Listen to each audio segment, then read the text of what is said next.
দই কাতলা। দই কাতলার জন্য লাগবে কড়াইতে একটু তেল। এরপর তেল গরম হলে নুন, হলুদ, গোলমরিচ মাখানো মাছ কড়াইতে ছেড়ে দেব। এরপর মাছ ভাজা হয়ে গেলে অপর একটি কড়াইতে তেল গরম হলে গরম মশলা ও গোটা জিরে ভেজে নেব। তেলে জিরে ও গরম মশলার স্মেল ছাড়লে দেব পেঁয়াজ বাটা, আদা বাটা, একসাথে কষিয়ে নেব।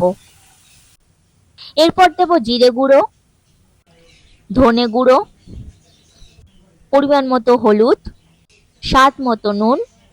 এই সব একসাথে কষিয়ে নেব। এর আগে আমি দুটো শুকনো লঙ্কা ভেজে রেখেছিলাম, সেটি দিয়ে দেবো। আর আপনারা চাইলে গোটা জিরে ও গরম মশলার সাথেও ভেজে নিতে পারেন।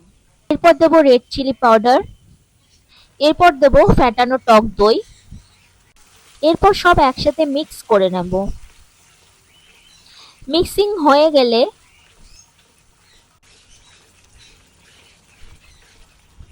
পরিমাণ মতো জল দিয়ে ফুটতে দিতে হবে। এরপর পরিমাণ মতো চিনি দিয়ে দিতে হবে। এরপর সর্বশেষে ভাজা মাছগুলো কড়াইতে দিয়ে দিতে হবে।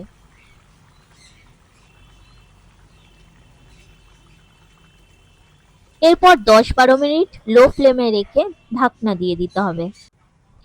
এরপর ঢাকনা খুললেই রেডি টু আমাদের দই কাতলা। কেমন লাগলো বন্ধুরা? অবশ্যই ভিডিওটি ভালো লেগে থাকলে লাইক ও সাবস্ক্রাইব করে দেবেন।